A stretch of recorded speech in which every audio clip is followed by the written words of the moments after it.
As hy baie dankie julle, dis 'n groot voorreg om hier te wees. So 'n paar jaar terug sit ons in 'n kerk en daar is 'n seentjie wat die heeltyd aan sy pa karring. En die pa kan dit later nie meer hanteer nie, hy vat sy seun uit, maar die seun skree, soos wat hy by daai agterdeure uitloop, sê hy, bid vir my, hy gaan my doodslaan. Maar hy sê nie slaan nie, hy sê, hy gaan my dood, nee. En ek dink ons almal het al gevoel soos daai seentjie. Ons het al almal gevoel, ons word in situasies inforceer, en al word van ons goed verwag, wat ons nie nou voorlus is nie. Hierdie gaan vir my doodmaak, hierdie gaan my seer maak, hierdie is nie vir my bedoel nie.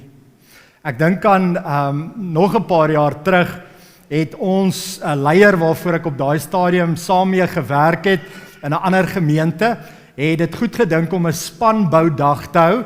Nou gewoonlik met spanboudae is daar hierdie hoë goeters wat 'n ou moet uitklim, en jy moet harnasse aantrek, en ek meen hierdie liggaam is nie goed met 'n harnas nie, en jy wonder altyd, jy weet, as jy nou van daar bo af val, gaan daai ou nie, jy weet, gat oor kop hier, van onder af kom, en jy en hy gaan mekaar daar in die, tussen hemel en aarde ontmoet, en jy gaan doodgaan, en hy gaan doodgaan, en jy weet, hierdie goeie speel al in my kop af, en ek het so effens van 'n hoogtevrees aan my. Nou is daar so omtrent, ek sou sê omtrent 100 meter bo, met dit vir my gelyk, maar dit was seker, ek skat, seker so by die spits van daai dak gewees, wat is dit, seker omtrent 18 meter, of wat ook al, 14 meter, ek weet nie. En dan moet jy nou so reguit opklim, jy het nou 'n harnas hier agter, maar ek sê mos vir julle, daai toutjies is so dik.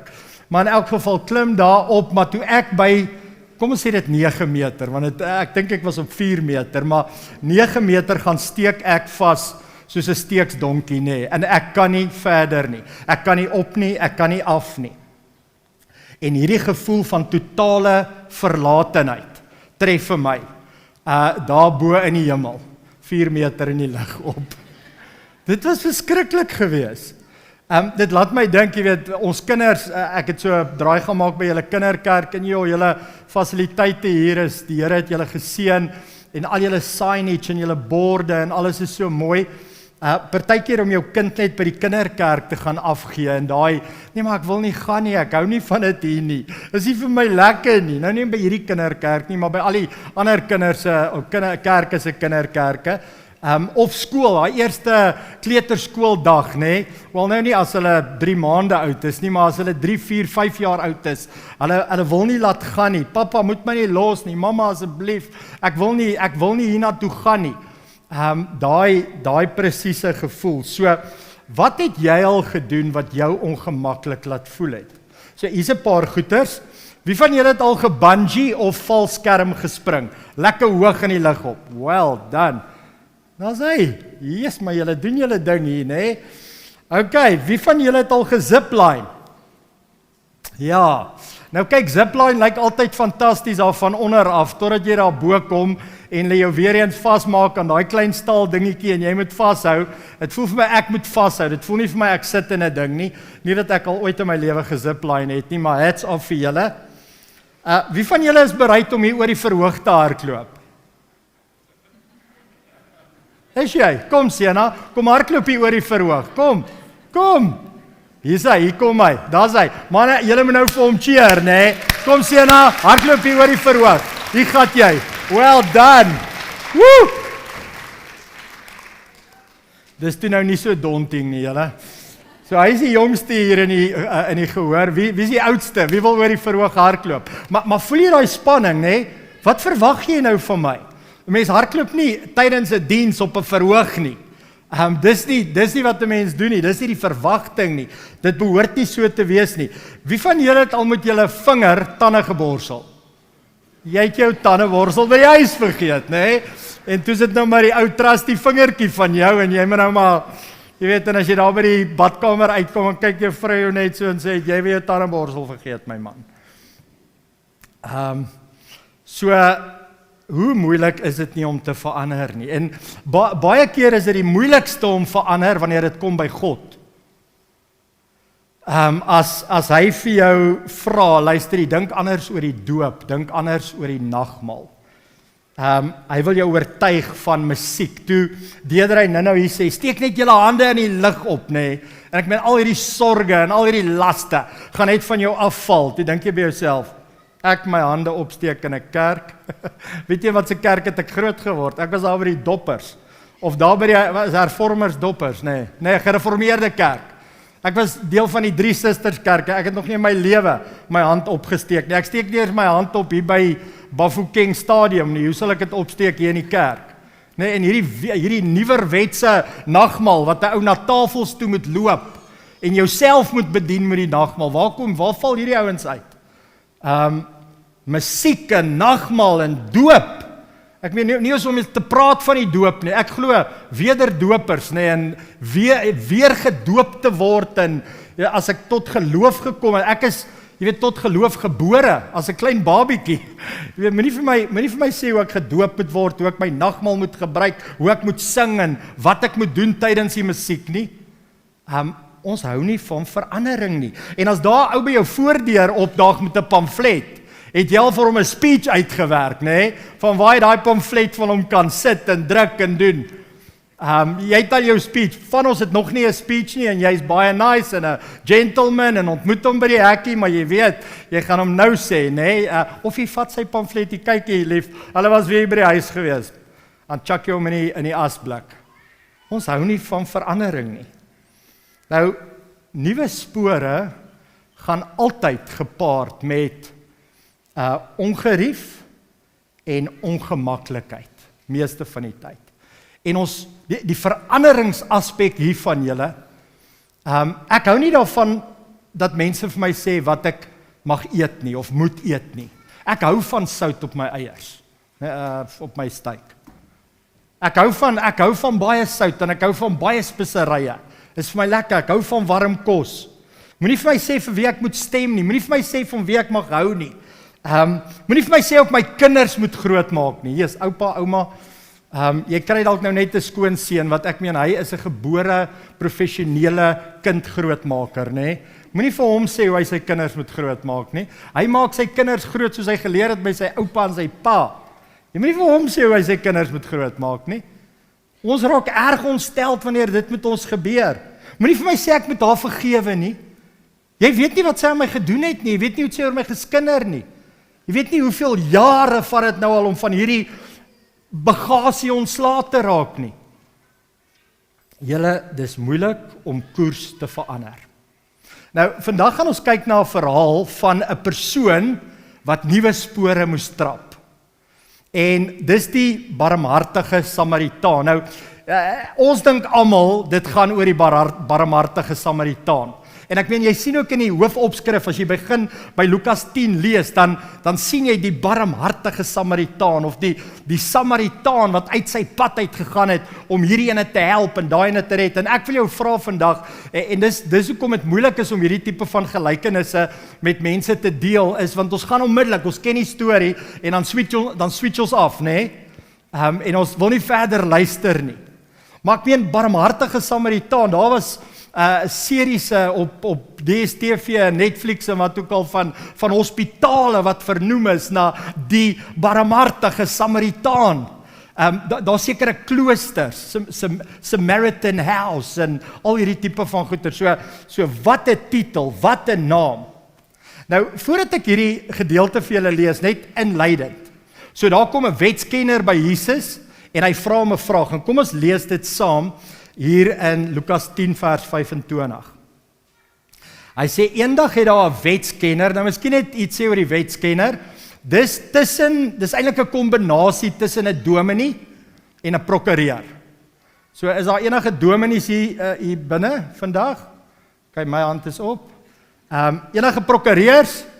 Okay, so maar hier, okay, daar's 'n paar prokureurs, né? So hierdie is 'n kombinasie tussen 'n ou wat die Torah baie goed ken, maar wat die wetlike aspekte nog beter ken.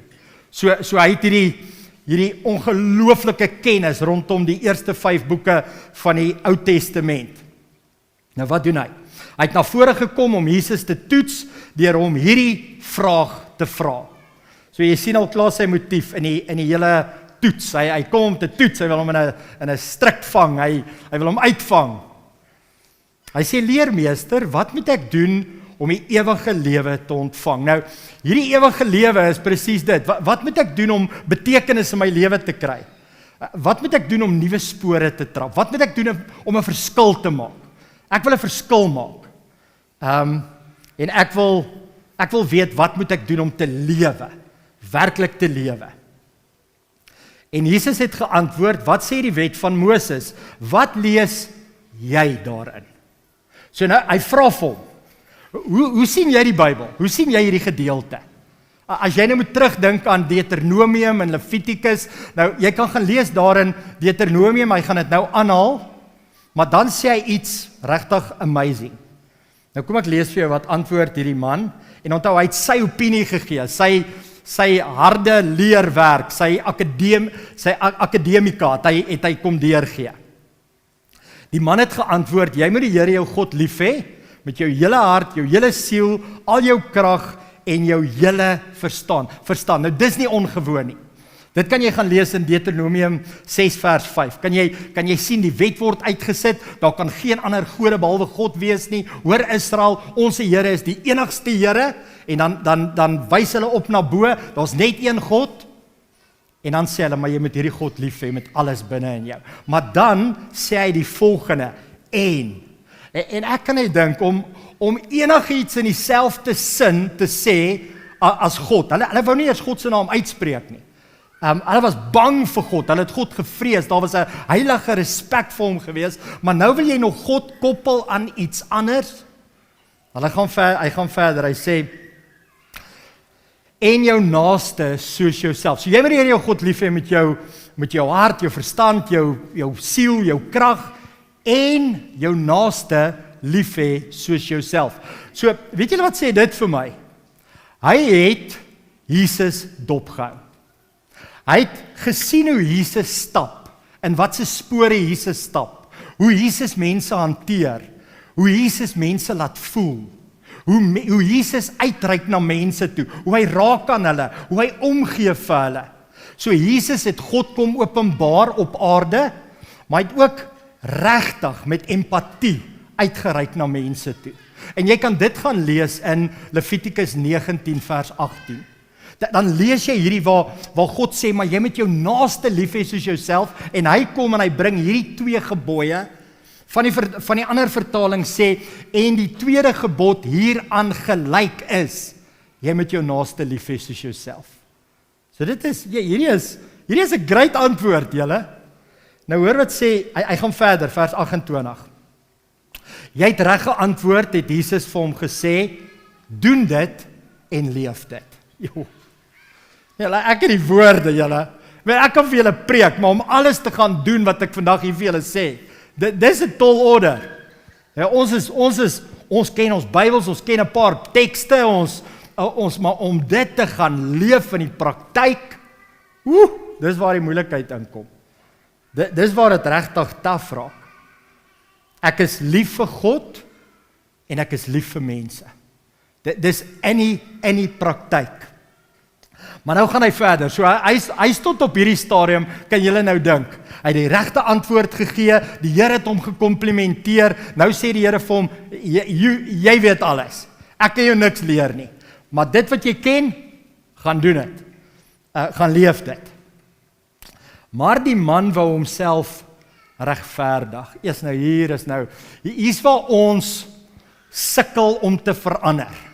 Hier's waar my en jou beperking, hier's waar ons teenstand, ons weerstand nou begin. En almal van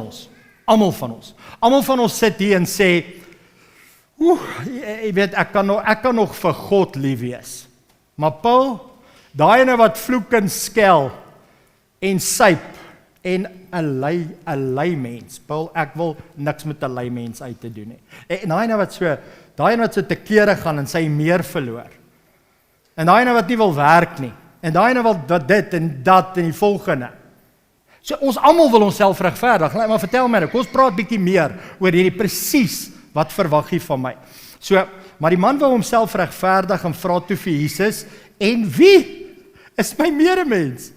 Want my ma het my geleer, meng jou met die semels en die varke vreet vir jou op. So ek wil nie. Ek wil my nie meng, ek wil nie daar in die bak wees tussen die semels nie, want ek gaan ingesluk word deur hierdie wêreld.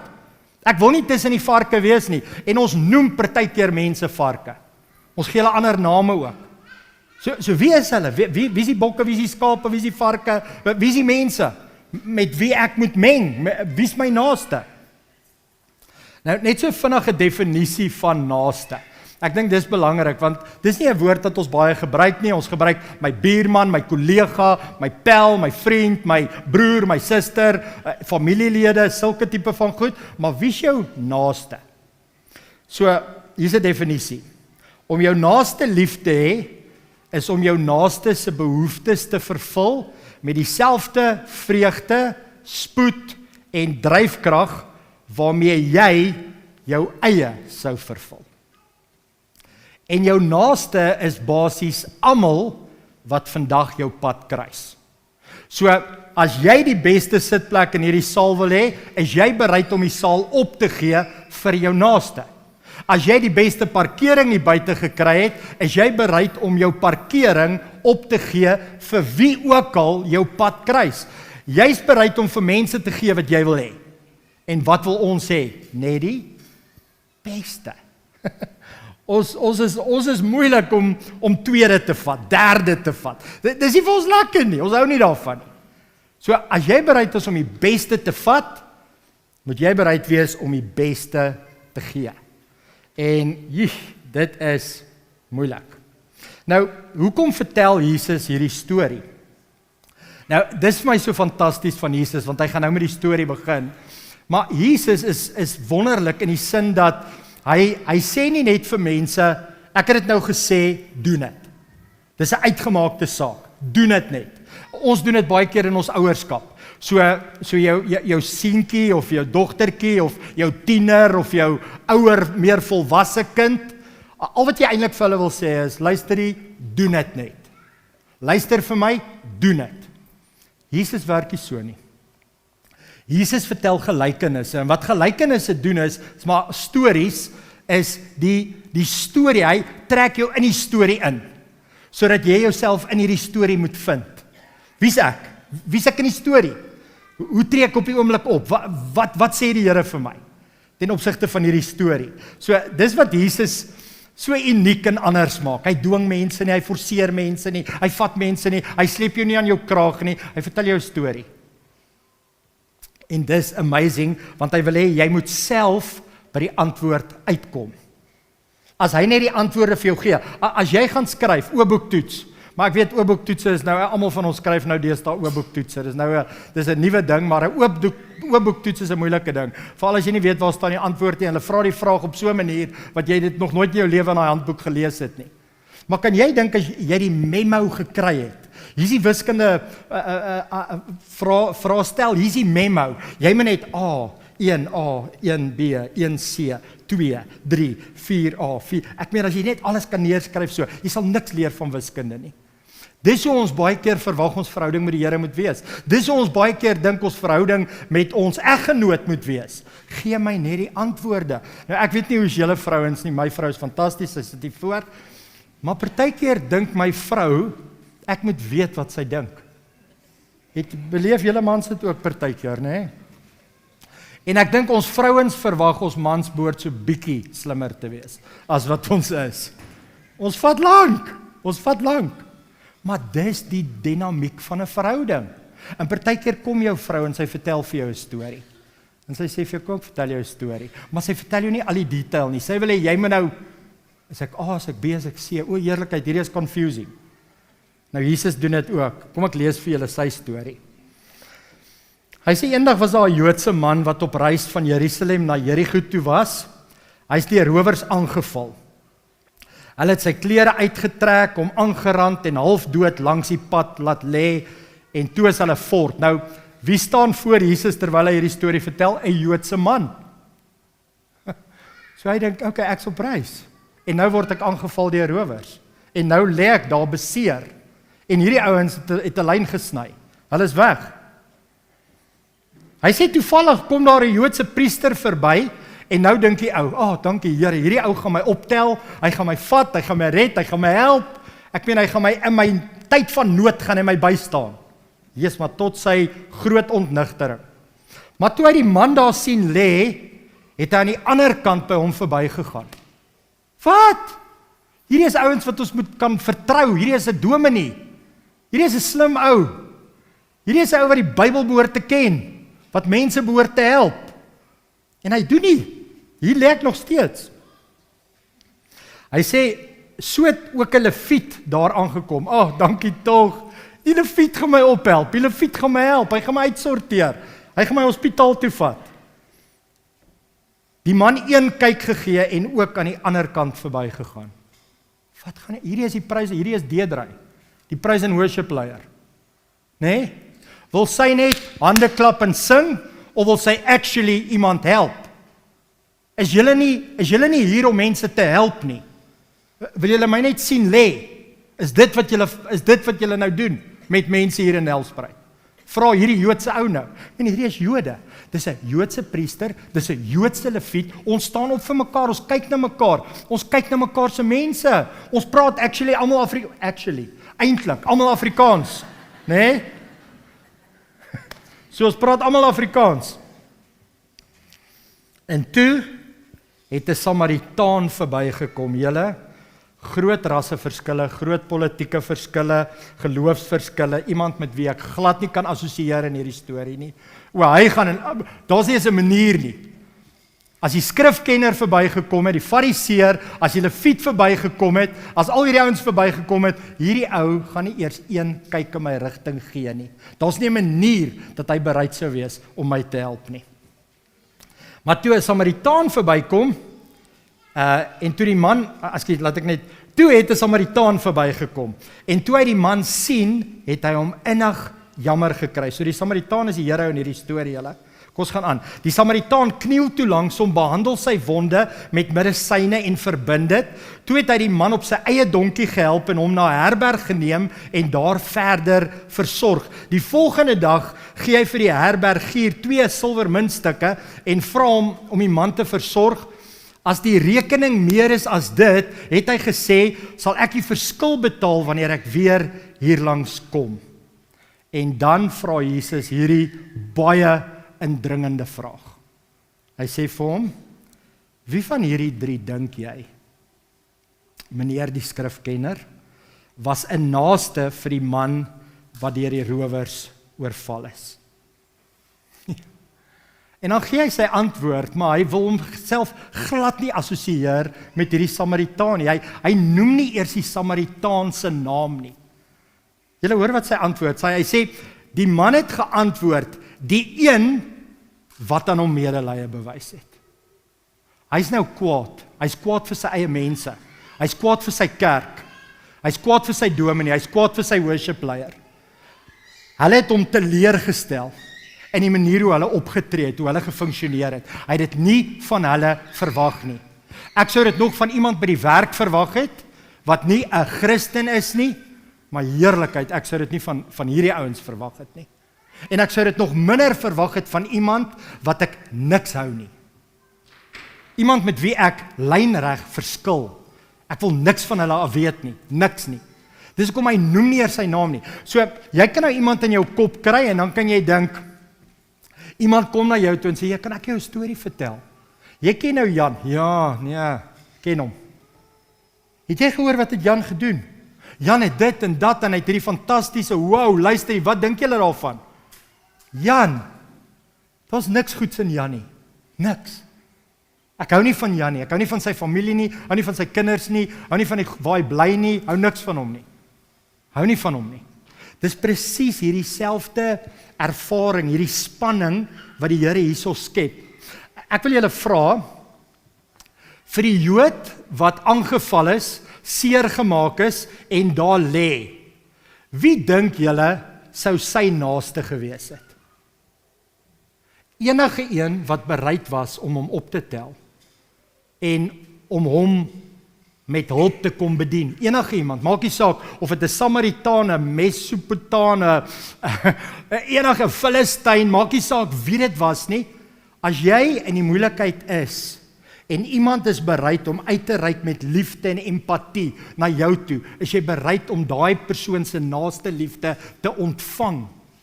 Jy's oop daarvoor, want jy is gebroken, jy's seer, jy is afhanklik, jy's in 'n moeilike situasie, so jy is bereid om mense se hulp en ondersteuning te ontvang. Maar as jy daar staan, en jy probeer hierdie storie te analiseer, want jy's nie beseer nie, jy het nie seer gekry nie, jy's nie aangeval nie, dan is dit baie maklik om jou eie opsommings te maak van hierdie storie. So Jesus konfronteer ons erg hier, julle. Nou gaan Jesus 'n stapie verder, hy sê, toe het Jesus gesê, gaan nou en doen jy dieselfde. So wat is die verskil tussen hierdie drie? Hulle albei het op daai pad, daai dag gestap, al drie. En elke liewe dag ry 'n klomp mense op dieselfde pad. 'n Klomp mense stap in dieselfde kantoor in. 'n Klomp mense stap op dieselfde sypaadjie. 'n Klomp mense stap in dieselfde gebou in om kerk te kom hou. Daar's sekere mense wat net anders sien. Hulle kyk net anders. Hulle het 'n ander vermoë aangeleer. Aanvanklik was dit baie ongemaklik, ongerieflik en die verandering was seer en taaf. Maar hulle kyk net anders. Maar kom ek lees dit vir julle. Wat was die verskil tussen hierdie drie, vers 33? Toe het 'n Samaritaan verbygekom en toe hy die man sien, het hy hom innig jammer gekry. Hy sit hierdie ou in sy skoene. Hy het hom jammer gekry. Baie keer julle en ek moet so daarteen stry. Kyk ek na mense wat nie soos ek is nie, mense wat so baie kerk bywoon soos ek nie. Mense wat so getrou is soos ek nie. Mense wat so baie Bybel lees soos ek nie. Mense wat klein groep bywoon soos ek nie. Mense wat by uitreikgroepe betrokke raak en hierdie vrywilligerspan van julle is absoluut fenomenaal. Wat nie in 'n vrywilligerspan betrokke wil raak nie, nie julle name wil opgee om betrokke te raak in hierdie gemeente en wanneer gaan julle nou uiteindelik begin deel raak van hierdie gemeente? Het julle nie gesien daar's 'n lidmaatskapklas nie? Kom nou julle. Ek kyk na hulle dan dink ek vir myself, yes. Weet jy, ek wil nie eers meer moeite maak met hierdie mense nie. Ek stel nie meer belang in hulle nie. Maar julle, dis nie net ek wat dit doen nie. Dis nie net die wetskenner wat dit doen nie, of die skrifkenner wat dit doen nie. Dis elkeen van ons. Ons almal doen dit. Ons hou nie van daai mense wat verslaaf is aan dwelms nie. Ons hou nie van daai mense wat alkoholiste is nie. Ons hou nie van daai tannie wat haar storie oor en oor vertel nie. Sy irriteer ons. Sy's 'n uitputtende persoon. En die Here kom praat baie ernstig met ons. Kan ek vir julle sê wat is die tema aan? Hier is die tema, hierdie is my spesmaas. Wat behoort die tema te wees van hierdie gelykenis, van hierdie storie? Ek dink dit behoort die halfdood Jood te wees. Die halfdood Jood. En dis hier waar ek eintlik die storie so bietjie net wil vat. Deder het dit so mooi gesê, onthou julle verlede naweek. Onthou julle die kruisiging, onthou julle die opstanding. Onthou julle ons het almal langs 'n pad gelê, was beseer deur sonde. Ons almal het skuldgevoelens gehad, ons almal was ver van God af gewees. Ons het alleen daar gelê en sonde het op jou toegesak, hy het jou geslaan, hy het gesteel, hy het verwoes, hy het beroof, hy het alles by jou kom vat, jou menswaardigheid. Jy het probeer self opstaan in jou eie krag, maar jy kon nie. En toe kom daar iemand daai pad langs. En sy naam is Jesus. En hy tel jou op en hy verbind jou wonde. Hy vat jou na 'n herberg toe. Hy betaal vir jou wonde. Deur sy wonde het daar vir jou genesing gekom. En hy skud jou af en hy maak jou skoon en jy kom tot wedergeboorte. En dis die rede hoekom ons hier kan sit vandag.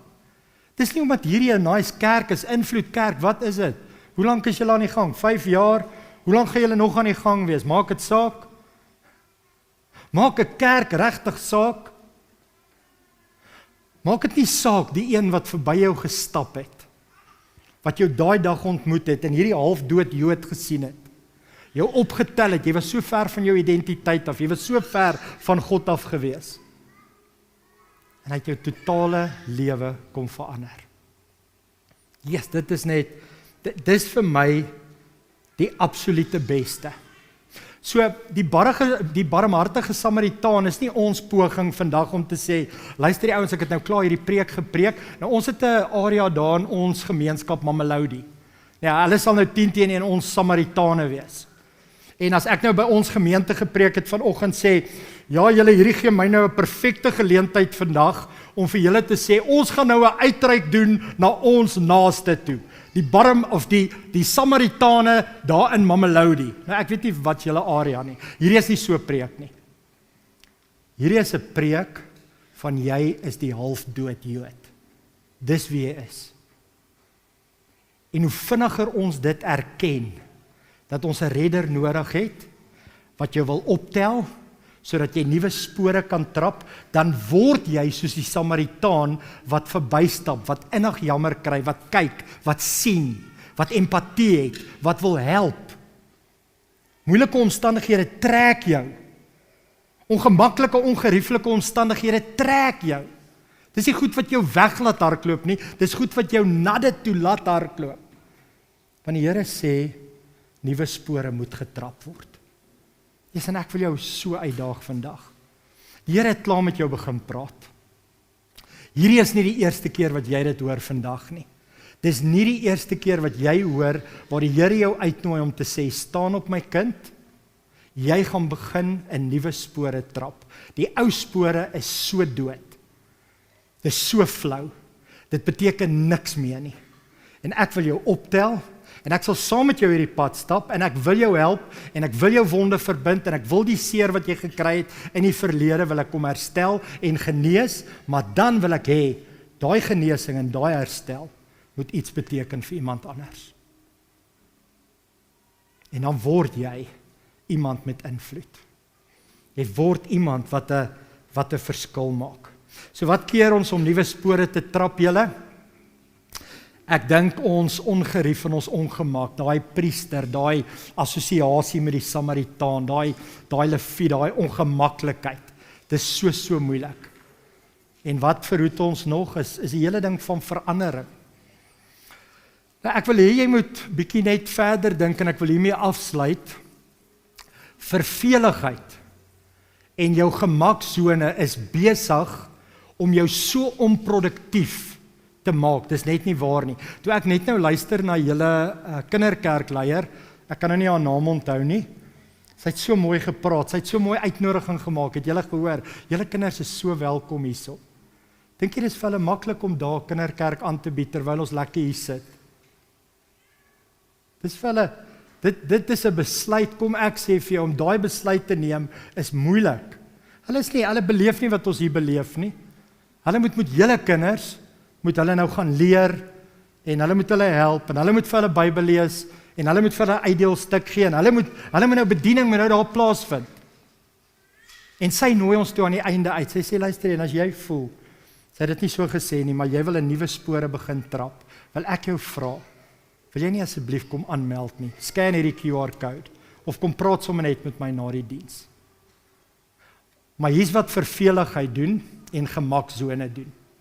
Jy sit hier, en dan kyk jy na hierdie slide, dan dink jy by jouself, luister, daai klere, grys en groen. Weet hierdie ou nie wat invloed sy klere nie, is blou en wit. Jy kyk na daai san, jy dink jy, ek sou daai mannetjie nie daar gesit het nie, ek sou hom by die groot toon gesit het.